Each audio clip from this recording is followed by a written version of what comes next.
Welcome to Urban Grown Story, a companion podcast for the Urban Grown Tour hosted by Cultivate KC. You will hear from urban farmers, growers, and advocates across the Kansas City metro area. From the history of local food in KC to the challenges new farmers face and the impactful ways you can get involved in our local food system. This story collection will leave you inspired, informed, and hungry for change.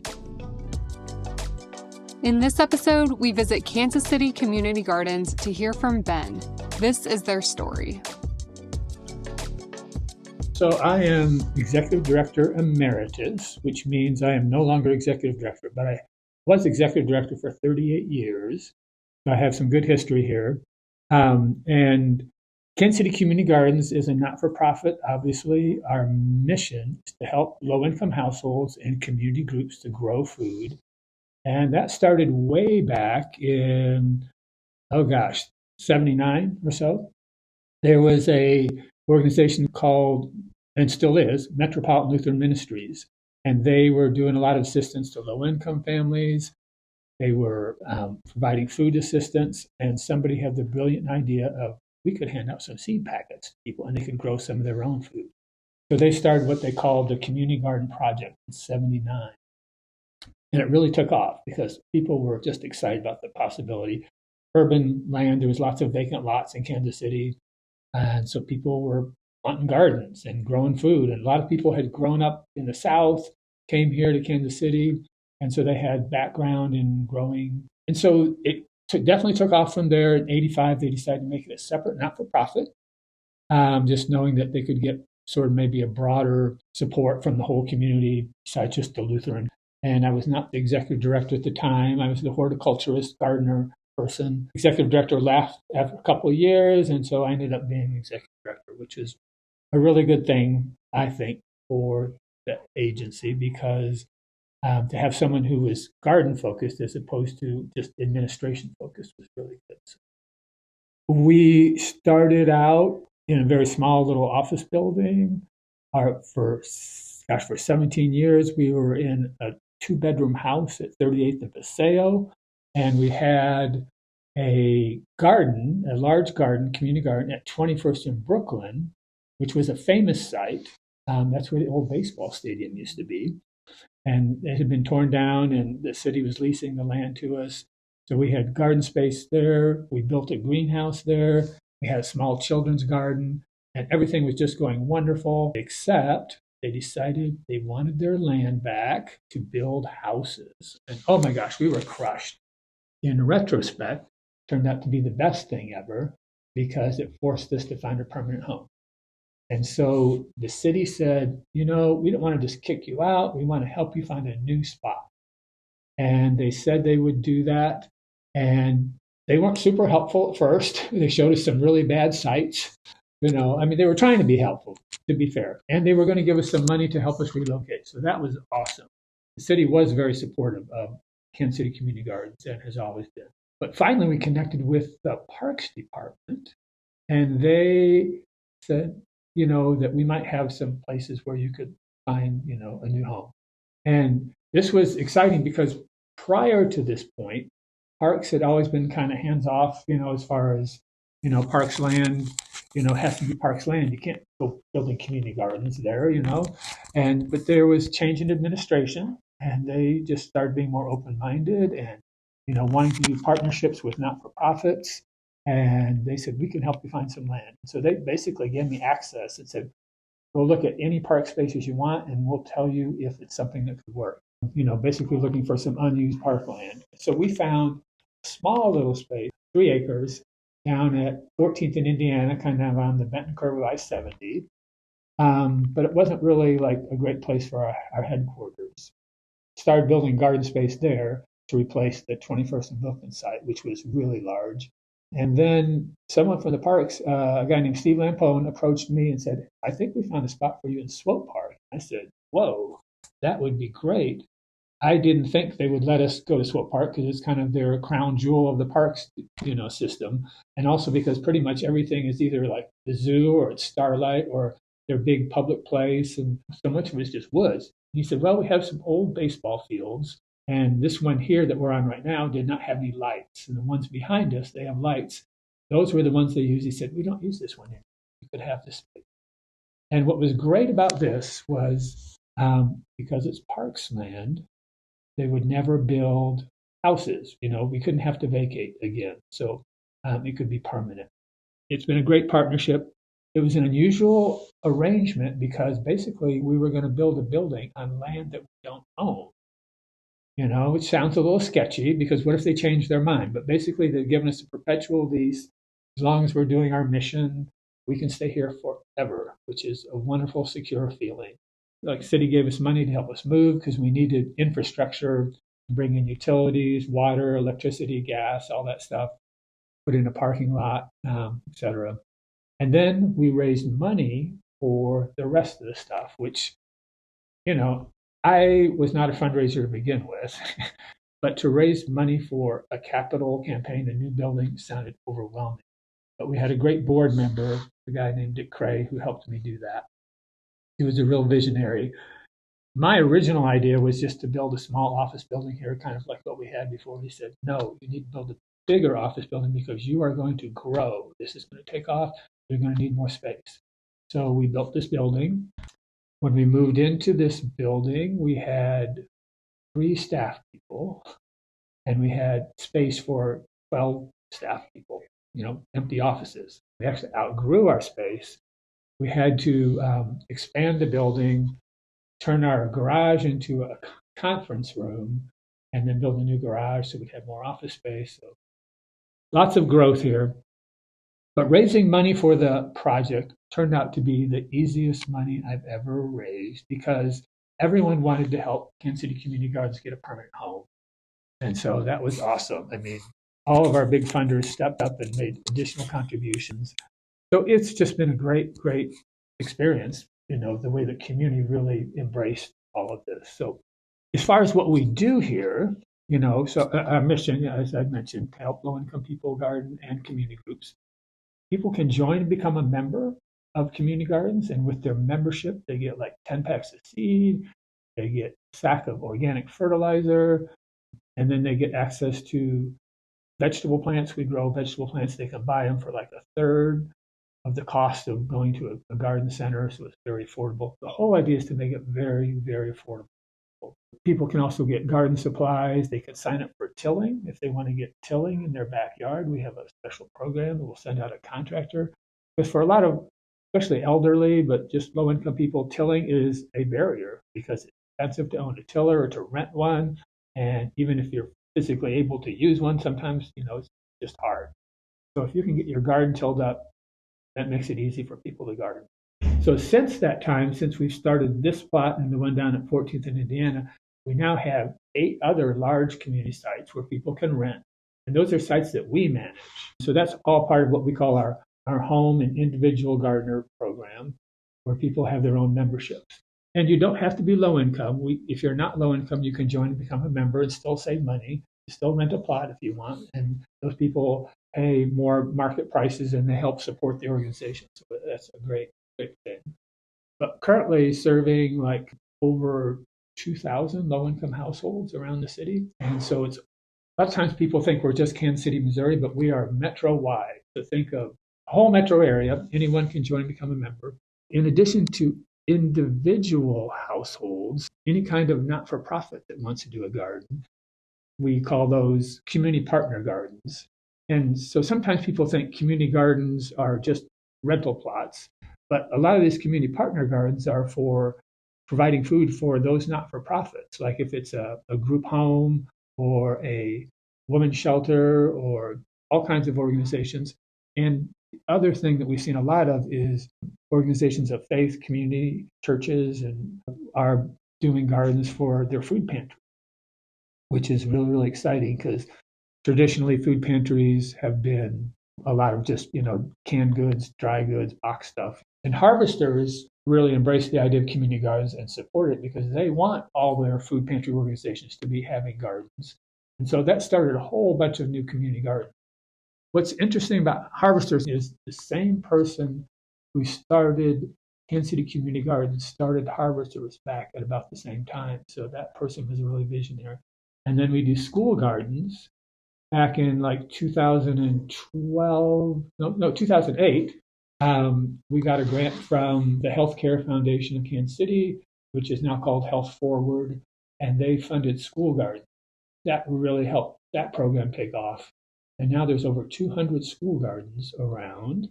And what's exciting about that is kids are learning how to grow and get experience as children, but also how to eat healthy vegetables, which a lot of children just aren't familiar with that. And I myself was not a big vegetable eater until I started gardening when I was 12 years old. So yeah, 200 plus school gardens. And then we started another program about 2013 called the Giving Grove, which is community orchards.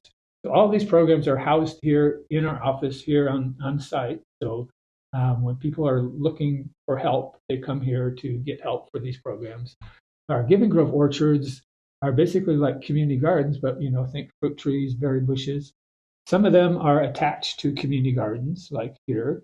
Other ones are standalone sites. Some of them are at schools. And that was really a unique program that we started because there wasn't any broad spectrum, community orchard program that really focused. So since that time, we've actually spun off and started a separate not-for-profit called the Giving Grove, which is a national organization of which we are now an affiliate, and they're starting Giving Groves in other cities all around. But the Giving Grove has grown a lot. There are 200 community orchards now, and some of them may only be 10 trees. We have some that are like 100 plus trees. And then we have also at the site, we have our greenhouse where we grow plants for the program for the community gardens, the school gardens, and the home gardens. There's an interesting story there from the greenhouse because we had the greenhouse over at 21st in Brooklyn, and we took it apart and put it into storage at Hallmark. Hallmark Cards was a supporter, and they said, yeah, we could put it here in our warehouse.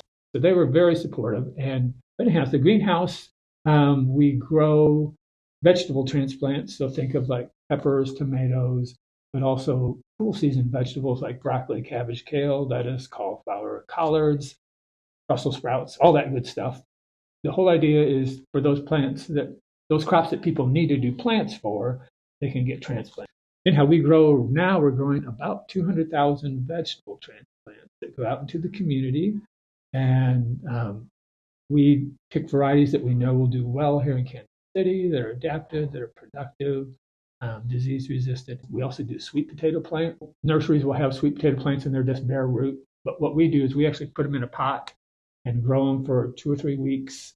And then they're better, bigger root systems for home gardeners. You don't have to plant them like right away, so you have some time. The Children's Garden is another program. So it's a field trip destination. Just like kids would go to the zoo or the nature center or whatever, we want them to come here and see this garden. And so a lot of them are school groups. In the summer, it's summer day camp groups. So it's open for about 6 months during the year. And the idea is to have some of everything food-wise that you could possibly grow, and you can see it all in one small space. Obviously, there's lots of vegetables, common ones, unusuals. We have a big herb garden. We have seeds and grains, which is kind of interesting. Not that we're recommending that everybody needs to grow their own seeds and grains, but it's just great for people to see that. So for children and for adults, because those are the crops that literally feed the whole world. If you think about it, so like corn and rice and soybeans and wheat and lots of unusual grains, some ancient grains like amaranth and all that kind of good stuff. And so you can actually see what that looks like and see them growing. And then we also have a curiosity garden, which is kind of unusual and weird plants. And then, of course, the big fruit garden. We had a small orchard when we first started there. And then about 10 years ago, we got some grant money and built a bigger orchard there. So we have lots more fruit plants there. So really fun to be able to see that. And it's also helpful to us to have fruit varieties that we can monitor and determine like which ones are going to be the best ones for Kansas City. Because we're definitely trying to do disease-resistant apples and pears because they need so much spraying. I mean, literally orchards get sprayed once a week. It's really great is just driving around the city, and we're seeing these everywhere: gardens, orchards, school gardens. If you go to our website, you can see a map that shows little dots, little symbols for all the different types of gardens, and you can literally just see how Kansas City is blanketed with community gardens and orchards and school gardens. And it's interesting to me. So when I became the director in 1987, I went to a community gardens conference, and it was in Seattle, and I was really jealous because they had so many community gardens. Other big cities like New York and Chicago and all this stuff, they were just so far ahead of us. I went to a community gardens conference in 2010 and in San Francisco. And from what I can tell, we are probably in the top 3 now in city is of numbers of community gardens and school gardens and of course orchards, obviously.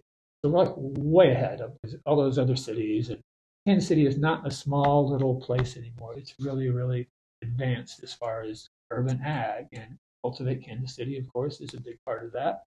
And we've just been delighted to have a partnership with them. We did a joint grant with Cultivate back in 2010 because there was just so much interest in urban ag. We decided if we worked together to manage this, because some people wanted to do gardens, some people wanted to do farms, and sometimes people would come to us and say, I want to start a farm. And we'd say, that's not really our area of expertise, but our good friends here at Cultivate, they can help you do that. And they would get people coming to them wanting to start gardens. And they said, that's not our area of expertise. So anyhow, it's just been really great to work together and have that wonderful partnership. So, well, I've seen a lot of younger people become interested in gardening, which is exciting. I would say originally our biggest clientele was senior citizens because they were the ones that had time to garden. They were the ones that had experience in gardening. But since that time, and some of it may be due to our education efforts,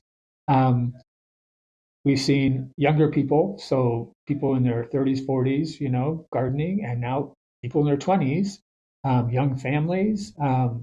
We think some of that comes from the school gardens because, kids learning about gardens in schools, go home and talk about it to their parents, or maybe they've come and done the tour here and seen the garden here because kids definitely, sometimes they'll show up with their parents later and want to see the garden. So just seeing a broader age range of people garden. And the other thing that we've seen is economics affect, the need for community garden. 2008, there was, kind of a big economic downturn, and it made a lot of people think about having gardens, home gardens, community gardens that never thought about it before.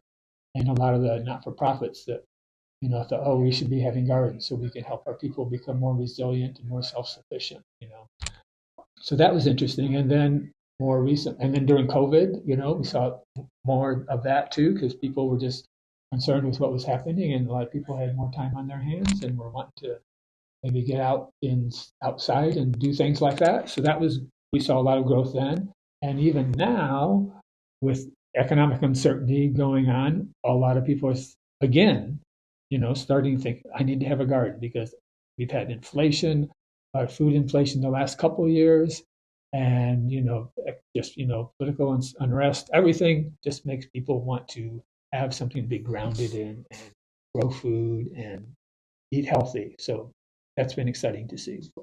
I love it when people get really excited about, they plant seeds and they actually start to grow. For new first gardeners, and even for me, I will tell you, every time I plant seeds, when they start to grow, I'm surprised. I'm thinking, oh my gosh, they're germinating, they're growing, and I get excited about it. But got lots of great stories from the children's gardens, because when the groups come in for tours, average is like, third graders, fourth graders, and they get to try to taste stuff, and we don't force them.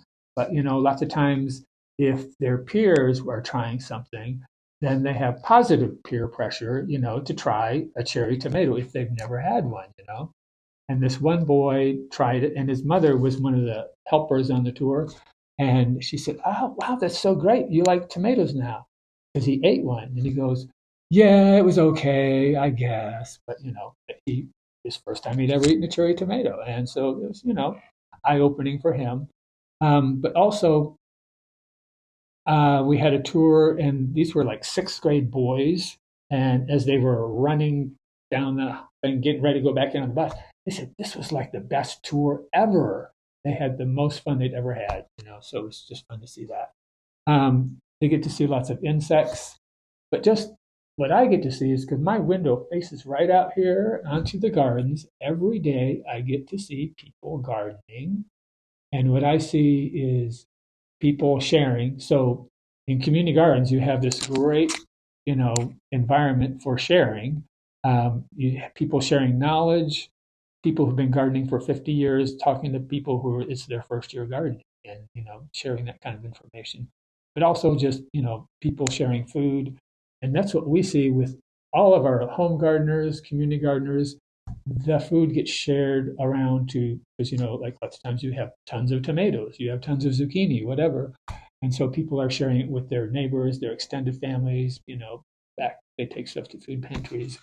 We have one gentleman who literally has made it his mission to have gardens and grow food and give it to others. So he has like 4 different community gardens that he has plots at and grows tons of food. And he just donates it to different people. It's almost like he has like a route of people who are, maybe shut in, elderly, and just don't get out very much, and they don't get fresh stuff.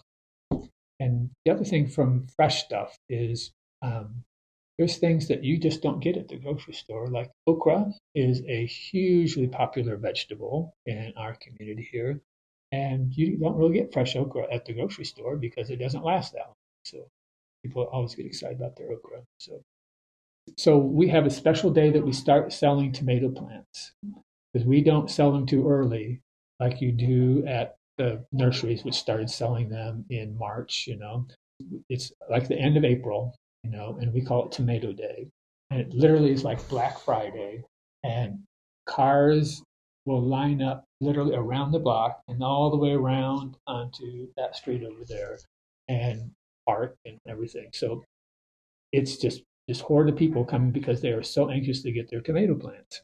One of our board members was here. We had a meeting and saw one of our immigrant gardeners walking to the bus, which meant because the bus doesn't come closer, she had to walk like 6 or 8 blocks, and she had a flat of plants in her hand, and she had another flat on her head because African gardeners are used to carrying things like that, and I couldn't do that.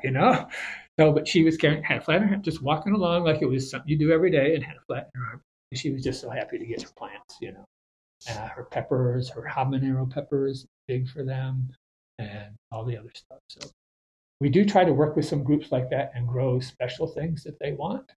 They have some special eggplants that they like, and we grow those for them too. So yeah. We had a garden that was down in one of the federal housing projects, and it was almost exclusively Asian gardeners. And they had such great gardens. They were so immaculate, and they had things that I had never seen before, which I'm now more familiar with. But like the water spinach and bitter gourds, and lots of different things. And so I got to eat some of that stuff, which I had not had. Stir fries. I had never had loofah gourd before. I thought loofahs were only for sponges. I learned. So when they're young, and you know this obviously, they're really, really tasty in stir fries and Asian cooking. So things like that are really great. But also, I became a lot more familiar. People are familiar with black-eyed peas, but I was not familiar with the broad range of southern peas. So we have people that like their purple hulls, their brown crowders, whippoorwills, black crowders, all these different kinds of southern peas that are similar. They are all very different to them, and they want to grow their individual varieties. I was not familiar with eating those. Some people grow things like peanuts, okra, and collard greens, so many different kinds of greens. Asian greens, the different southern greens. I just hope to see more community gardens grow up, which we're seeing that all the time. I think there's a lot of apartment dwellers, and we have a lot of them, but it seems like they should all have gardens. And, we're working towards that. I just like the idea of, farmers markets. I just really like the idea that people are becoming aware of the importance of eating more fruits and vegetables. And that's one of the things we talk about when we do the tour in the children's garden. I say the more servings of fruits and vegetables you eat, the healthier you will be, and of course, then you're outside and you're getting exercise. There's just so many good components to gardening. We are a heavily reliant organization on volunteers. We have volunteers that help us with seed packaging because we buy seeds in bulk. And each year we package like 40, 50,000 packets of seeds, and also just working in our office. And we need volunteers to maybe work at community gardens. But also, if people just want to come to classes, they can learn about stuff if they're not sure they want to jump in yet. People should come visit us. There's lots of great places to go visit a garden in Kansas City, but also you'll get to see this children's garden where you will see more kinds of food plants than you will than anywhere else in the city, just in a small space. And we have signage so you can, learn what stuff is. That's something I always appreciate when I go to a botanical garden or something, is you can see what the name of something is and learn about that plant. So definitely come and visit us. June, July, August, September are great months. Also check out our website. There's so many great resources there. The classes that we do, some of them are recorded and you can watch videos of those. We have lots of great self-help videos, for gardeners, especially if you've never done something before. It's just useful to actually see a video. And there's so much stuff online these days, and hard to know, is it good stuff? People telling you to put this on your plants, that on your plants, crazy stuff. We try to give out pretty good information that is, fact-based and experience-based that I think will help people. Food for thought. How can you help support your local food system? Start with buying local through CSAs or your local farmers market. Volunteer at your local growing space, cultivate your own food, or voice your support of urban growing to your elected officials. Visit cultivatekc.org/urban-grown-stories for more information. For more on the growing site featured in today's episode, please check the show notes. Thank you for listening to Urban Grown Stories, a podcast brought to you by Cultivate KC in partnership with KC BizCare. Urban Grown Stories is hosted and produced by Jessica Garcia, with interviews recorded and edited by Kara Harpstreet, a Kansas Local Food Fellow with K-State Research and Extension. Production and editing support from Eric Hemphill and Ami Freeberg, with intros provided by Cultivate KC staff. Keep growing, Kansas City.